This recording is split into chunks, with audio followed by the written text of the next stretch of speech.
Okay, we will start. শুরু করছি।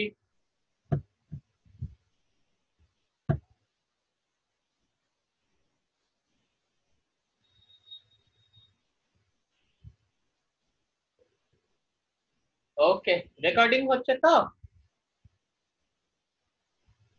হ্যাঁ স্যার হচ্ছে। গলা শোনা যাচ্ছে এবং আমার দেখা যাচ্ছে, physical and chemical events of fertilization. এই পেজটা হ্যাঁ দেখা স্যার। যাচ্ছে, তাই তো? হ্যাঁ ওকে, ওকে, ভেরি গুড। আমার মুখ দেখা যাচ্ছে? কি হলো, আমার মুখ দেখা যাচ্ছে? না স্যার। না স্যার। ঠিক আছে, দরকারও নেই মুখ দেখার, গলা শুনতে পারলেই হলো। আচ্ছা, physical and chemical events of fertilization. তাহলে আমরা এইটা কিন্তু পরীক্ষার পার্সপেক্টিভ থেকে এই ক্লাসটায় যা পড়বো ভীষণ ইম্পর্টেন্ট। ঠিক আছে, পরীক্ষার পার্সপেক্টিভ কি না, প্রথমে হচ্ছে অ্যাক্রোজোমাল রিয়াকশন। অ্যাক্রোজোমাল রিয়াকশন ফার্টিলাইজেশনে তো তোমার স্পার্ম এন্ড ওভাম দুটোই ইনভলভ। অ্যাক্রোজোমাল রিয়াকশন, অ্যাক্রোজোম কার মধ্যে আছে? আমি যেটা বলছিলাম, এট দ্য ফ্রন্টাল এন্ড বা the anterior end of the sperm, সেখানে অ্যাক্রোজোম আছে, which contain different enzymes that are important for penetration of different layers of the ovum. এইবার আমরা একটু দেখে নিই যে এই ওভাম যে ব্যাপারটা, এর মধ্যে কি কি লেয়ার্স আছে। let us see this. So you see that this is the zona pellucida. zona pellucida এর আগে আছে গিয়ে হচ্ছে করোনা রেডিয়াটা। এই যে সেলস গুলো দেখতে পাচ্ছ, দিস আর করোনা রেডিয়াটা। তারপর হচ্ছে জোনা পেলিসিডা, তারপর পেরিভাইটালাইন স্পেস, এবং তার নিচে কিছু কর্টিক্যাল গ্র্যানিউলস আছে। তার ভেতরে হচ্ছে গিয়ে সাইটোপ্লাজম, যে সেকেন্ডারি উসাইট, সেটা সাইটোপ্লাজম এবং সেটা নিউক্লিয়াস। আবার একটু বলছি, ভালো করে স্ট্রাকচারটা দেখো। সেকেন্ডারি উসাইটের নিউক্লিয়াস, সাইটোপ্লাজম, ঠিক পেরিভাইটালাইন মেমব্রেন, তার ঠিক বাইরেই হচ্ছে কর্টিক্যাল গ্র্যানিউলস, তারপর হচ্ছে জোনা পেলুসিডা, তারপর হচ্ছে করোনা রেডিয়াটা। এবং এই করোনা রেডিয়াটার বাইরেও কিন্তু অনেক ফলিকুলার সেল লেয়ার্স আছে। আমার মনে হয় তোমরা যদি উজেনেসিস প্রপারলি পড়ে থাকো, তোমরা সেটা জানবে যে থেকা এক্সটার্না, থেকা ইন্টারনা, মানে আমি বাইরের থেকে যদি ভেতর দিকে দেখতে চাই, এই লেয়ার্স গুলো কিন্তু আছে। থেকা এক্সটার্না, থেকা ইন্টারনা, তারপর হচ্ছে মেমব্রেনা গ্র্যানিউলোসা, তারপর হচ্ছে কিউমুলাস উফোরা। স্যার দীপ্তেশ বলছে ওকে অ্যাড করতে। এইটাই হচ্ছে সমস্যা, আমাকে শেয়ার স্টপ করে অ্যাড করতে হবে। এটাই হচ্ছে সমস্যা, বিকজ আমি তো দেখতে পাচ্ছি না। মানে কেউ অ্যাড করতে বললে আমি সেটা কিন্তু দেখতে পাচ্ছি না, কারণ আমি স্ক্রিনটাই দেখছি। দিস ইজ দ্য প্রবলেম, আমি তো অ্যাড করতে দিয়েছি। আমি অ্যাডমিট করে নিয়েছি, এবার ও ইন্টারনেট কানেকশনের ওপর ও জয়েন হবে। Okay, again back to the picture. আমার মনে হয় পিকচারটা সবাই দেখতে পাচ্ছ। তো বাইরের থেকে যদি আমরা ভেতর দিকে দেখি, থেকা এক্সটার্না, থেকা ইন্টারনা, মেমব্রেনা গ্র্যানিউলোসা, কিউমুলাস ওফোরাস, অ্যান্ট্রাম, মানে একটা space with liquor folliculi sales, যেটাকে আমি বলছিলাম না ফলিকিউলার সেলস আছে, এর বাইরে কিন্তু কিছু ফলিকিউলার সেলস এর লেয়ার আছে।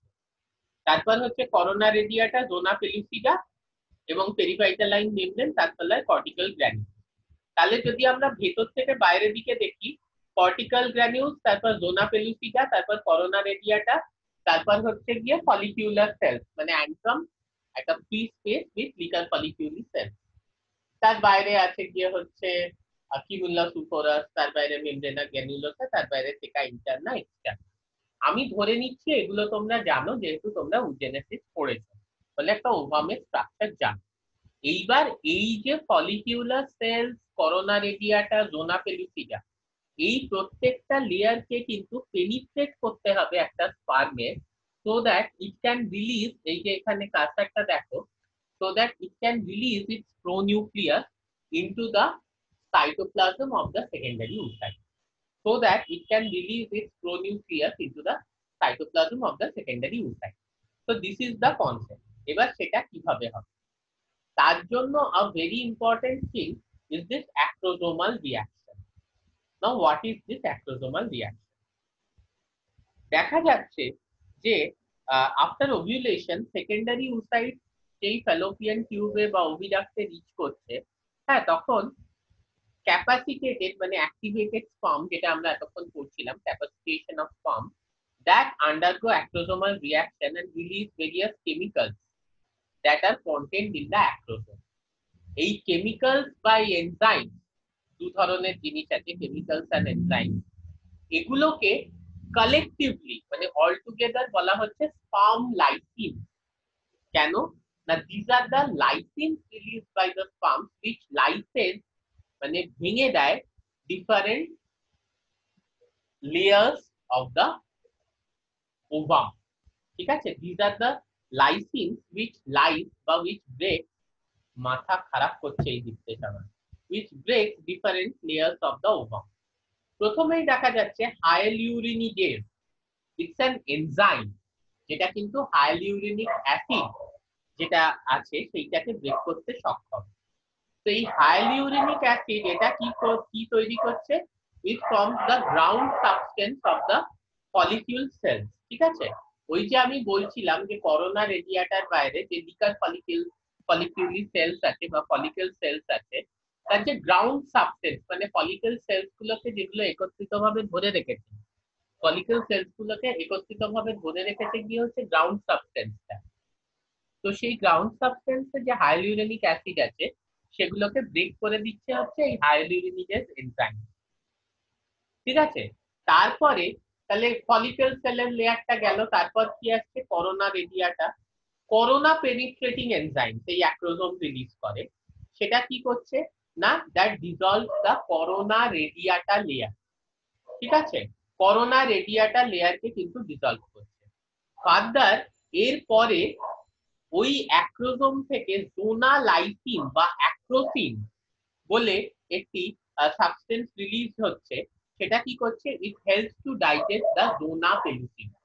তাহলে বাইরের যে ফলিকিউলার সেলের লেয়ারটাকে ছিল সেটাকে ডিসলভ করার জন্য হায়ালুরিনিডেজ লাগলো, তারপর করোনা রেডিয়াটাকে ডিসলভ মানে ফলিকিউলার সেলসের রাদার যে গ্রাউন্ড সাবস্টেন্সটা ছিল সেটাকে ডিসলভ করার জন্য হায়ালুরিনিডেজ লাগলো, তারপরে করোনা পেনিট্রেটিং এনজাইম কি করছে? এরা করোনা রেডিয়াটা লেয়ারটাকে ডিসলভ করছে, তারপরে জোনা লাইসিন বা অ্যাক্রোসিন এরা জোনা পেলুসিডাকে ডিসলভ করছে। Okay, so this is the total process. কারুর যদি কোনো ডাউট থাকে জিজ্ঞেস করো, বিফোর উই মুভ ফার্দার। কারুর যদি কোনো ডাউট থাকে জিজ্ঞেস করো।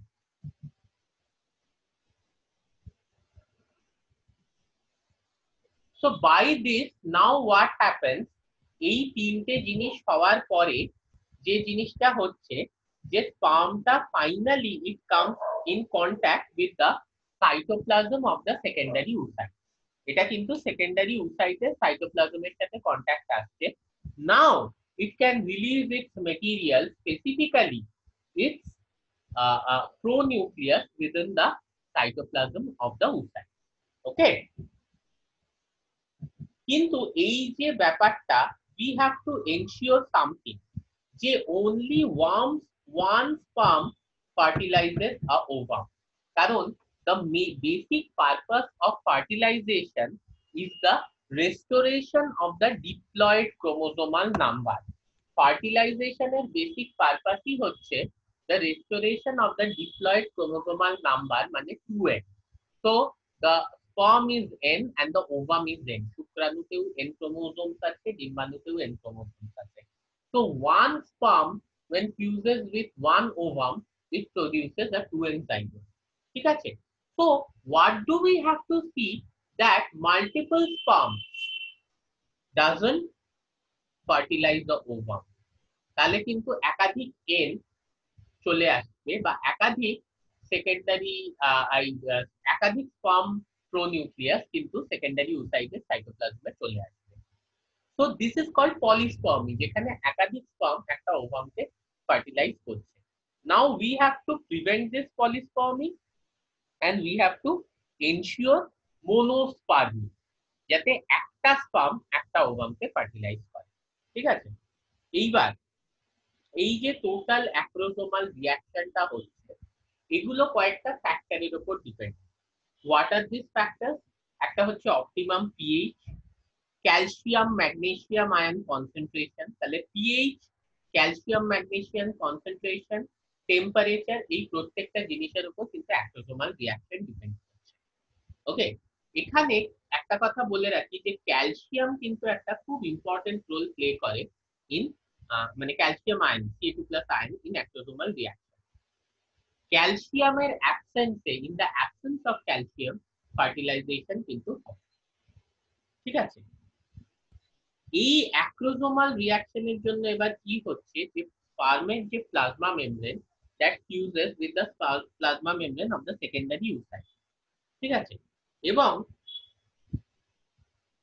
এই যে বাইন্ডিংটা হচ্ছে between the sperm to the secondary oocyte, এটা কি করছে, there is a depolarization of the secondary oocyte plasma membrane. তাহলে binding of the sperm to the secondary oocyte induces a depolarization in the of the secondary oocyte plasma membrane. তার মানে কি, there is always a potential, হ্যাঁ, একটা particular electric environment থাকে in the outside and the inside of the plasma membrane. So there is a potential difference. There is a potential difference between the outside and the inside of a plasma membrane. Now that potential difference changes when there is a migration of ions. Ions এর migration যখন হচ্ছে বাইরে থেকে ভেতরে কিংবা ভেতর থেকে বাইরে, তখন কিন্তু সেই potential difference-টা চেঞ্জ হয়ে যাচ্ছে। As soon as, now that thing is called the depolarization. তোমরা এখানে নিশ্চয়ই পড়েছো নার্ভ ইম্পালস প্রপাগেশন স্নায়ুতন্ত্রে, সেখানেও কিন্তু এই ডিপোলারাইজেশন ব্যাপারটা থাকে। তাহলে স্পার্ম যেই ফিউজ করছে with the secondary oocyte plasma membrane, there is a depolarization. তার মানে the membrane potential across the plasma membrane of the secondary oocyte changes. As soon as the membrane potential across the plasma membrane of the secondary oocyte changes, no more sperm can interact or invade the plasma membrane of the secondary oocyte.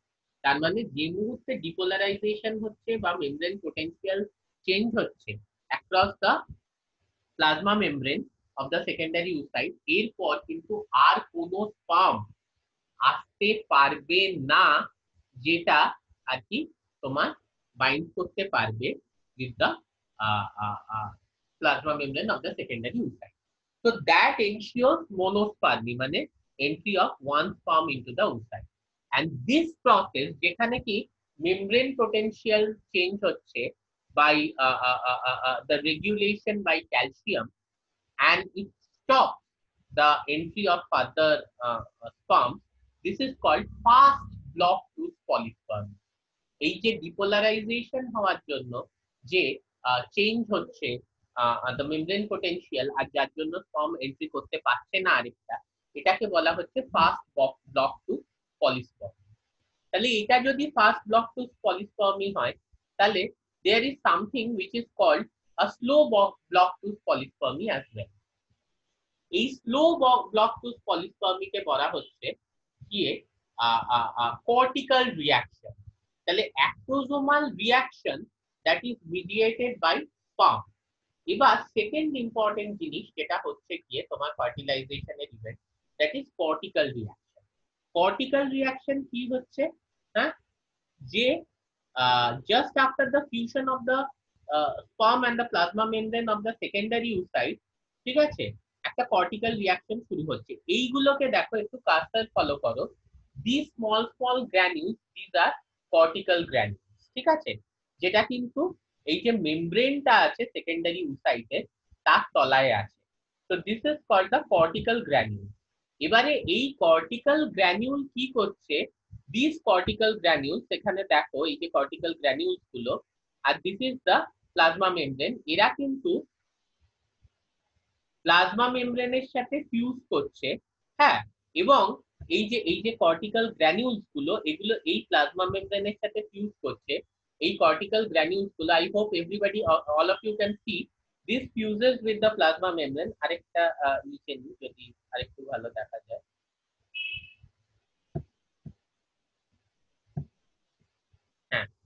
এই যে cortical granules গুলো, এগুলো এই plasma মেমব্রেনের সাথে fuse করছে, এবং যে মুহূর্তে ফিউজ করছে এরা যে নিজেদের মধ্যে কর্টিক্যাল গ্র্যানিউলস এর মধ্যে কিছু কর্টিক্যাল এনজাইমস ছিল, ঠিক আছে, এই এনজাইমস গুলোকে এরা রিলিজ করে দিচ্ছে, হ্যাঁ, ইন দিস পেরিভাইটালাইন স্পেস। ঠিক আছে, এইগুলো এই যে প্লাজমা মেমব্রেন, এই যে লেয়ারটা এটার সঙ্গে ফিউজ করলো এবং এর মধ্যে যে কর্টিক্যাল এনজাইমস গুলো আছে এগুলোকে রিলিজ করে দিল ইন দা পেরিভাইটালাইন স্পেস। ঠিক আছে, এবং কোথায় পেরিভাইটালাইন স্পেসটা কোথায়? This is between the plasma membrane and the zona pellucida. এই পেরিভাইটালাইন স্পেসটা হচ্ছে between the plasma membrane and the zona pellucida. এইবারে এই এনজাইমস গুলো কি করছে? দিস হার্ডেন্স দা জোনা পেলুসিডা, মানে এই যে লেয়ারটা, দা জোনা পেলুসিডা লেয়ার, এই গ্র্যানিউলের মধ্যে যা এনজাইমস ছিল সেগুলো এখানে দিয়ে দেওয়া হলো পেরিভাইটালাইন স্পেসে। সেগুলো কি করছে? এই জোনা পেলুসিডা লেয়ারটাকে খুব শক্ত করে দিচ্ছে, হ্যাঁ, this enzyme harden the zona pellucida layer, যাতে ফার্দার আর কোনো স্পার্ম এন্ট্রি না নিতে পারে অ্যাক্রস দা জোনা পেলুসিডা, যাতে ফার্দার আর কোনো স্পার্ম এন্ট্রি না নিতে পারে across the zona pellucida. So this is called cortical reaction and it induces a slow block to polyspore. কারোর কোনো ডাউট থাকলে প্লিজ বলো।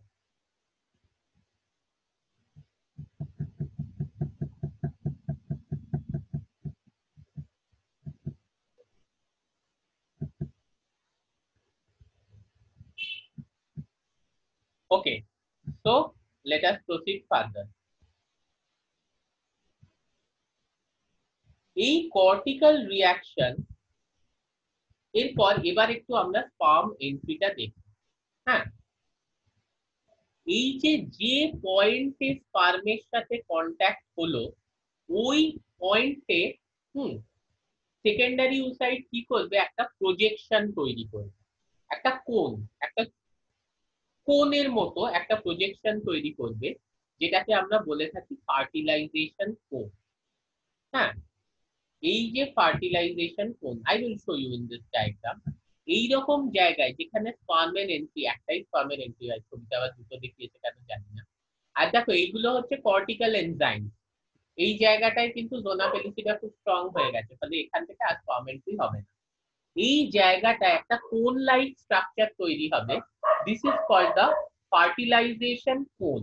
এই ফার্টিলাইজেশন কোনটা কিসের জন্য? না, this is for the reception of the sperm. এবং এই জায়গাটি দিয়ে আমি যেটা বলেছিলাম, ওভামের সেন্ট্রিওল থাকে না, মানে সেকেন্ডারি ওসাইটের, ফলে কি হচ্ছে যে স্পার্মের মধ্যে যে ডিস্টাল সেন্ট্রিওল আছে, সেই ডিস্টাল স্পার্মের স্ট্রাকচারটা একটু মনে করে দেখো, যে দূরে যে ডিস্টাল সেন্ট্রিওলটা আছে সেটা দুটি সেন্ট্রিওলে বিভাজিত হচ্ছে, এবং এই দুটি সেন্ট্রিওল কিন্তু আলটিমেটলি সেকেন্ডারি ওসাইটের মধ্যে মাইটোটিক স্পিন্ডল তৈরি করতে সাহায্য করছে for the purpose of cell division. তাহলে স্পার্মের যে ডিস্টাল সেন্ট্রিওলটা সেটা বিভাজিত হচ্ছে, এবং তারপর কি সেইটা কি তৈরি করতে সাহায্য করছে?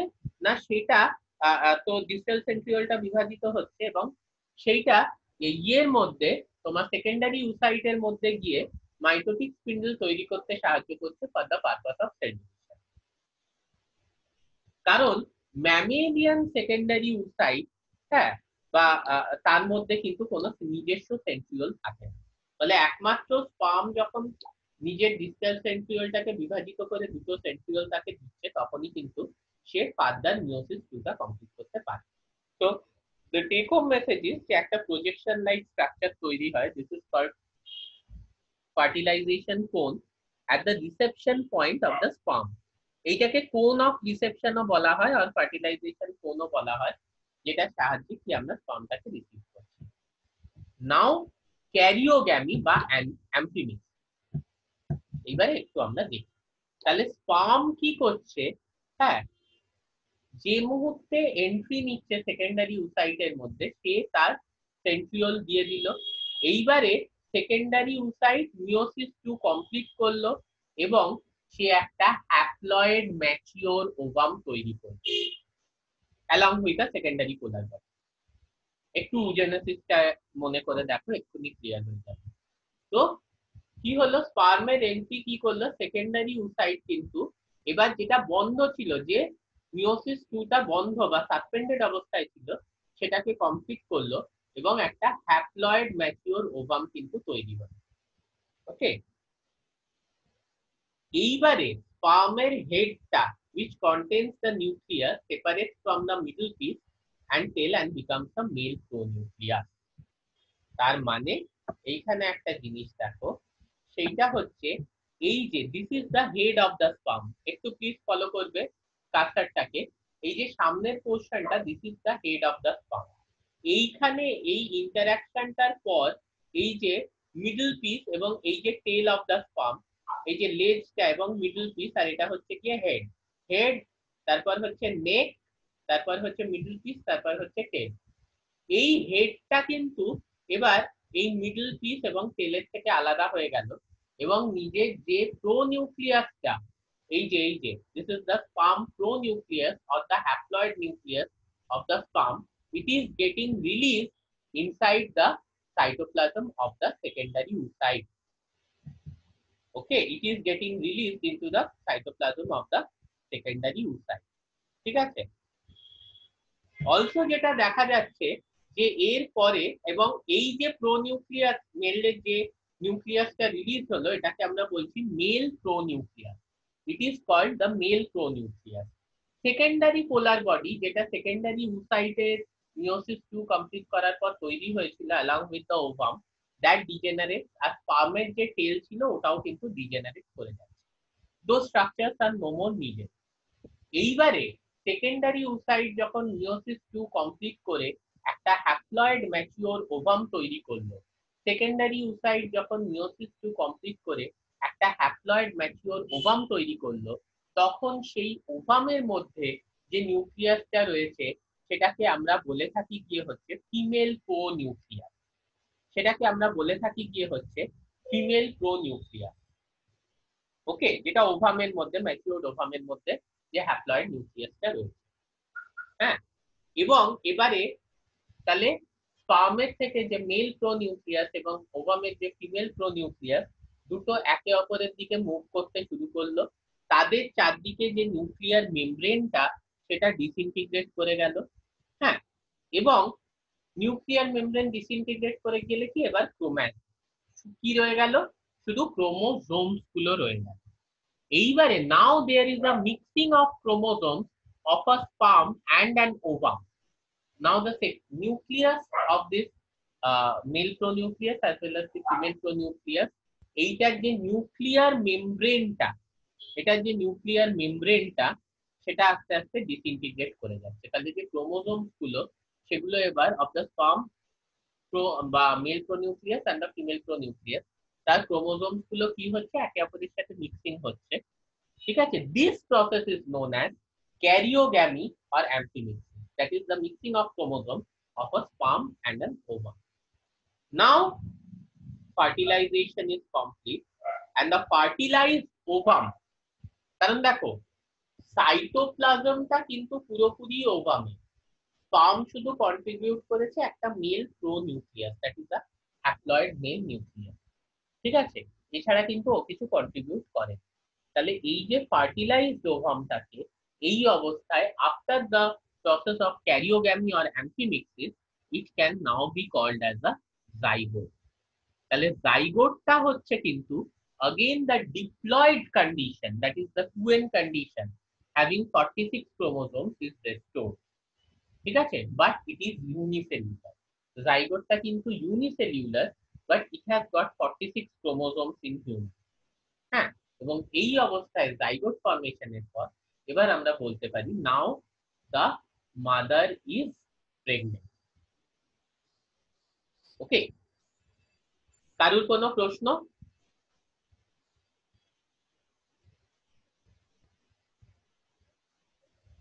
না স্যার।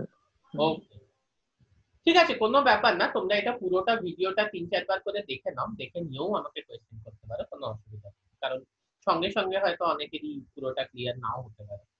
2-3 বার দেখলে, আমার তো অ্যাটলিস্ট 2-3 বার দেখতে লাগে কোনো জিনিস বোঝার জন্য।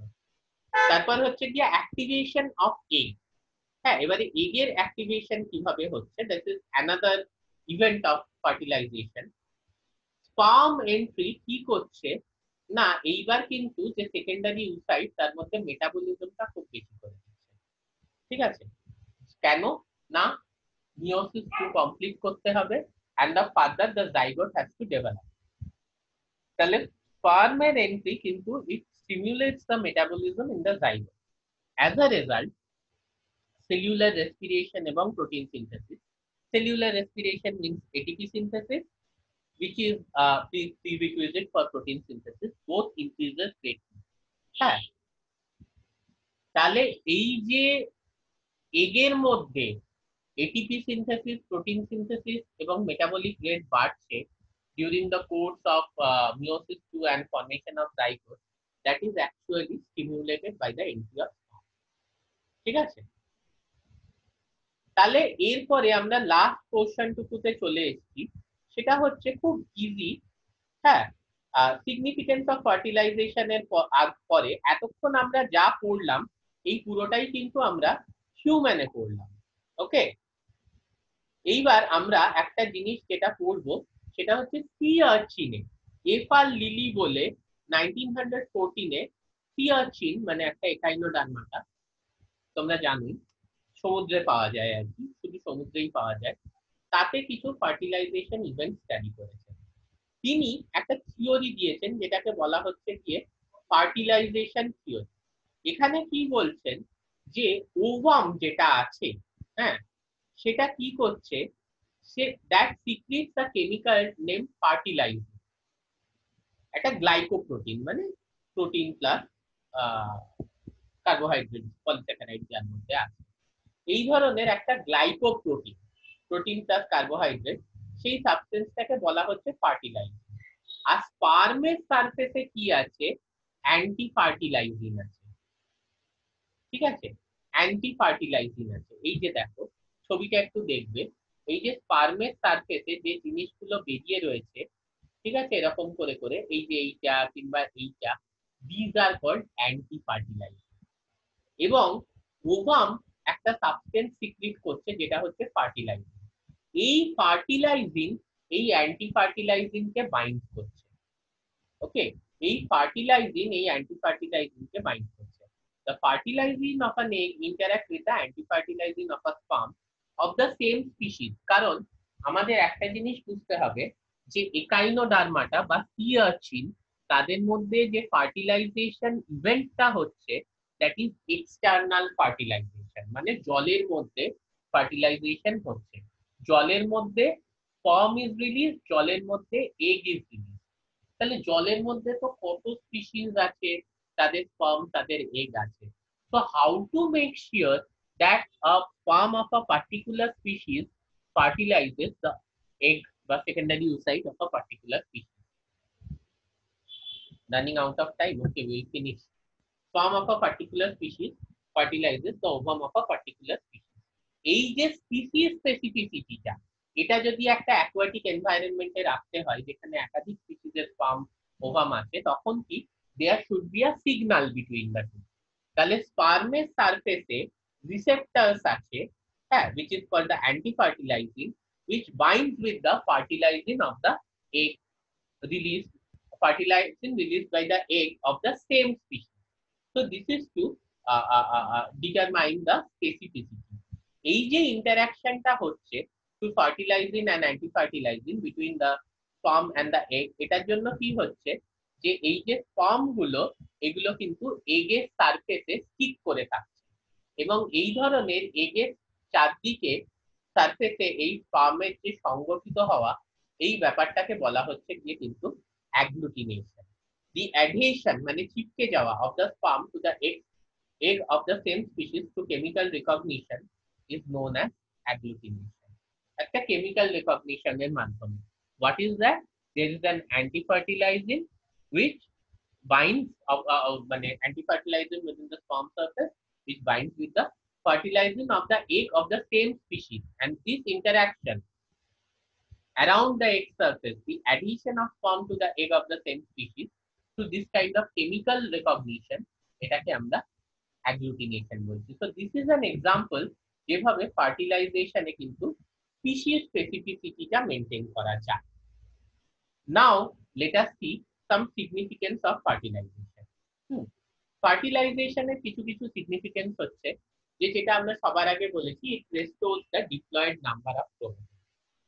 প্রত্যেক ক্রোমোজোমের একটা ক্যারেক্টারিস্টিক, এই প্রত্যেক স্পিসিসের একটা ক্যারেক্টারিস্টিক ডিপ্লয়েড ক্রোমোজোম নাম্বার আছে। মানে হিউম্যানের ধরো 46, ওকে। So it is a diploid number for human, characteristics for homo sapiens, that is 46. ঠিক আছে, তাহলে স্পার্মের 23টা ক্রোমোজোম আছে, ওভামের 23টা ক্রোমোজোম আছে। এই দুটো যখন ফিউজ হচ্ছে, then it restores the diploid 2n condition 46 chromosomes of human species. যদি ক্রোমোজোম নাম্বার চেঞ্জ হয়, স্পিসিসও কিন্তু চেঞ্জ হয়ে যাবে। ঠিক আছে, এছাড়াও কি হচ্ছে যে এই যে ফার্টিলাইজেশন প্রসেসটা, হ্যাঁ, দ্যাট ইন্ট্রোডিউসেস দ্য সেন্ট্রিওল, যেটা কিন্তু সেকেন্ডারি ওসাইটের মধ্যে ছিল না, হ্যাঁ, from the sperm, so that the secondary oocyte now matures into an egg. Also এই ফার্টিলাইজেশন প্রসেস মানে যে স্পার্মটা, তার মধ্যে এক্স ক্রোমোজোম আছে না ওয়াই ক্রোমোজোম আছে, that also determines the sex of the embryo. যদি কারণ ওভামের মধ্যে সবসময় এক্স ক্রোমোজোম থাকবে, ঠিক আছে, তাহলে বিকজ আমরা জানি ফিমেলস আর হোমোগ্যামিটিক, তাহলে ওভামের মধ্যে সবসময় এক্স ক্রোমোজোম থাকবে। তাহলে স্পার্মটার মধ্যে যদি এক্স ক্রোমোজোম থাকে, তাহলে এমব্রায়ো উইল বি ফিমেল, আর স্পার্মটার মধ্যে যদি ওয়াই ক্রোমোজোম থাকে, তাহলে the embryo will be male. This is the difference, this is the তাহলে this fertilization event it determines the sex of the embryo. Also, দুটো প্যারেন্টের character, because the male pronucleus carries the characters of the father and the female pronucleus they carry the character of the mother. Okay, so when these two pronuclei fuses, it combines the character of both the parents. দুটো প্যারেন্টের ক্যারেক্টারকেই কিন্তু combine করে দিচ্ছে, যার জন্য কি হচ্ছে, মা থেকে হাফ অফ দ্য ক্যারেক্টার, বাবা থেকে half of the character on an average যদি আমরা এটা ভেবে নিই। সো দেয়ার ইজ ভ্যারিয়েশন, যে ভ্যারিয়েশনটা কিন্তু আমাদের ন্যাচারাল সিলেকশন প্রেসারে সার্ভাইভ করার জন্য খুব ইম্পর্টেন্ট। আমাদের মধ্যে যদি কোনো ভ্যারিয়েশন না থাকে, মানে ধরো 46 ক্রোমোজোমই মার থেকে চলে এলো বা 46 ক্রোমোজোমই বাবার থেকে চলে এলো, তখন যেটা সমস্যাটা হবে, there will be no variation, vigour আর ভাইটালিটি। তখন কিন্তু কোনো ভ্যারিয়েশন বা ভিগার বা ভাইটালিটি দেখা যাবে না। সো আমরা কিন্তু এভলিউশনারিলি ডিসঅ্যাডভান্টেজে থাকবো এবং স্লোলি কিন্তু এক্সটিংক্ট হয়ে যাবে। ওকে, so these are all the significance of the fertilization process. Okay, এরপর যদি কারোর কোনো প্রশ্ন থাকে, you can ask me now or you can watch the videos, plus এই নোটসটাও আমি আজকে পোস্ট করে দেব, তারপরেও তোমরা জিজ্ঞেস করতে পারো। ক্লিয়ার? হ্যাঁ স্যার। বোঝা গেল তো ব্যাপারটা? খুব একটা মারাত্মক ডিফিকাল্ট কিন্তু কোনো জিনিস এটা নয়, মানে মোটামুটি একটু কিন্তু পড়লে, লেকচারটা যদি এক একটা লেকচার 3 বার করে শোনো এবং এই নোটসটা পড়ো, আমার মনে হয় পুরোটাই ক্লিয়ার হয়ে যাবে। ওকে, তো